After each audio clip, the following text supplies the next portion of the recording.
What's going on, guys? Welcome to Dub Saw Shop. So, for the last couple days, we've been working on this Partner 5000. We've been doing a little bit of iffy kind of stuff to it, so I'm going to bring you guys in. We're going to look at what we done and how we done it.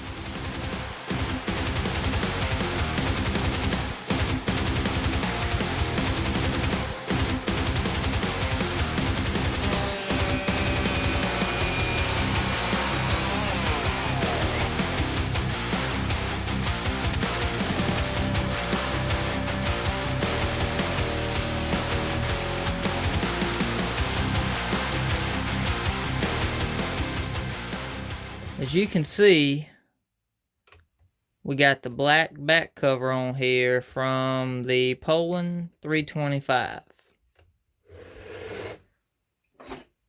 Go ahead and pop that off.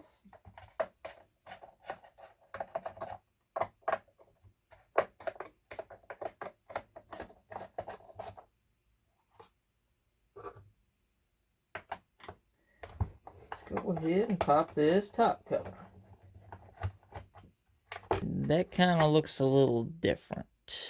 And that's right. So what we done, we ended up putting a Husqvarna 372 carburetor on here.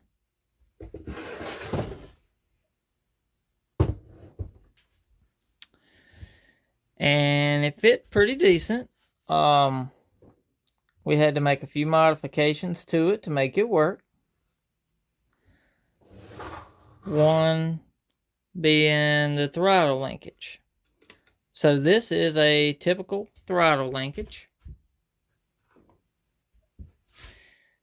It looks just like this. It sets just like this. Except what I had to do was heat this end up, twist it around 180 degrees. That way it went from the PTO side in the bracket instead of inside on the bracket. That's all we had to do to the throttle linkage. I'm going to take y'all out from this point. Bring y'all in a little closer. As you can see, it goes from this side to the other side. And works perfectly.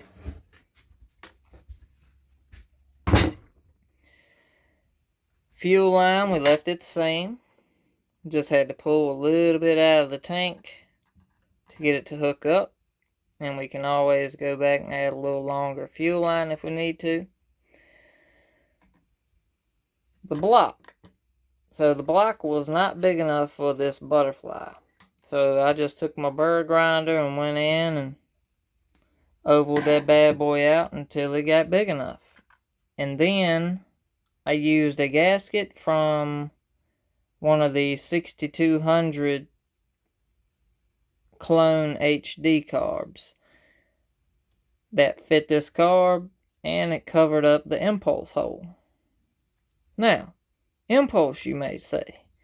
Well, she's running there through the partition.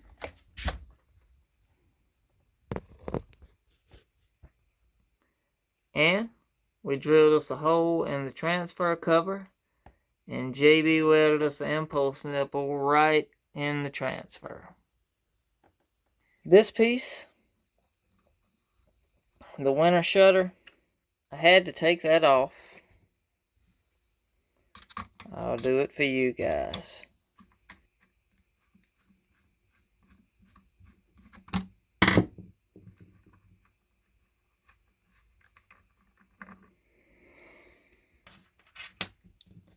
So this screw coming on actually hit here. I just had to take my snips and clearance out a little hole here. Good thing is, once the carb is on, that piece fits right back where it's supposed to.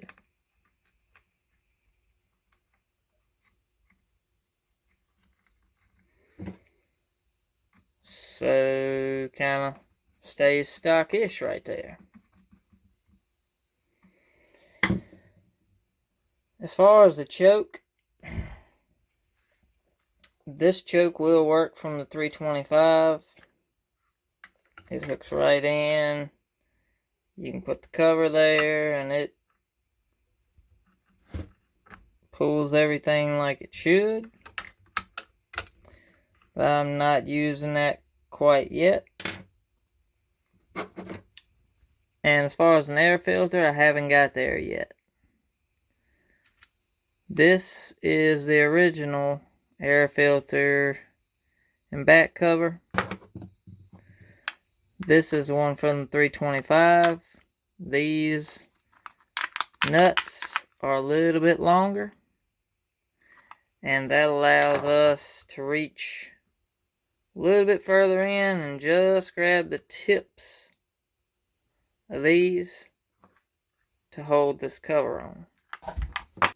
Is it absolutely perfect and easy and a cakewalk? Hell no.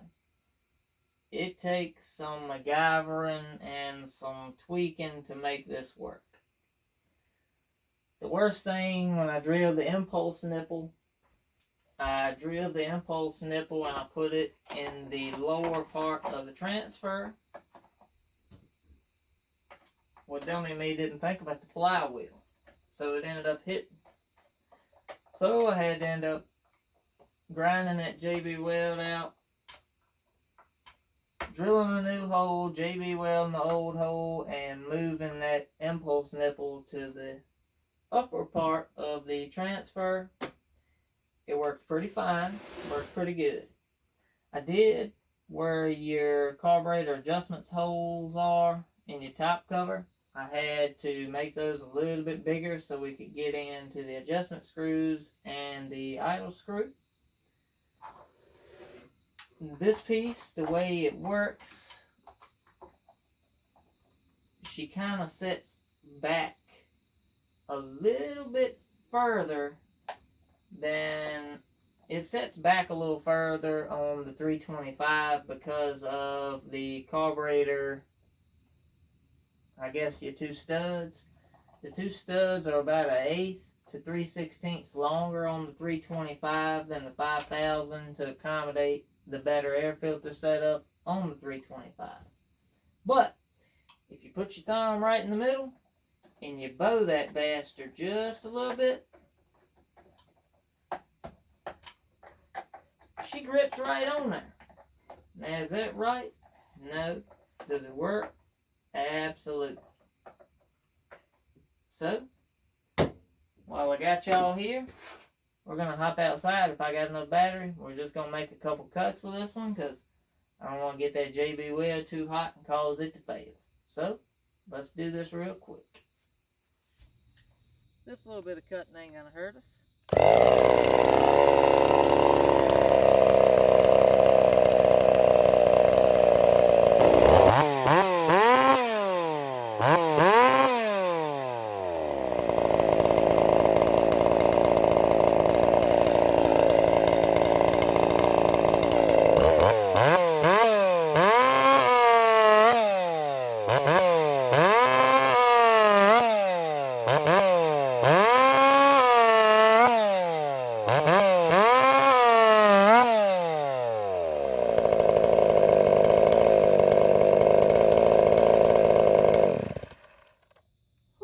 Baby, man, I tell you what, that's a cutting son of a bitch right there, buddy. Let's let her stay in the RPMs a little bit.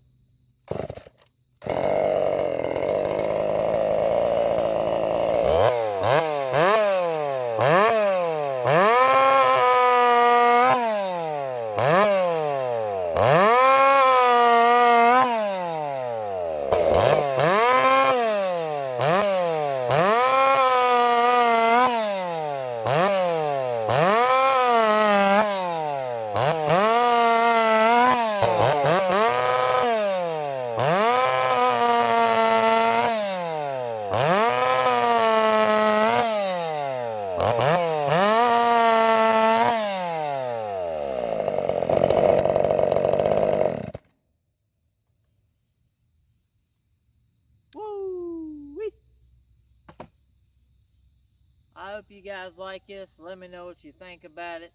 Let me know if we can do anything different to this thing, because hell, I don't know. If I could go back again, I will change the port numbers on this one. I will let that exhaust stay up about 100, and I think when I done this one, it wound up being like 96, and I honestly think that hurt us on power more than helping us on RPM. Thing cuts great. I'm not arguing with it. It's a freaking beast. You guys have a great day, and Dubs, we out.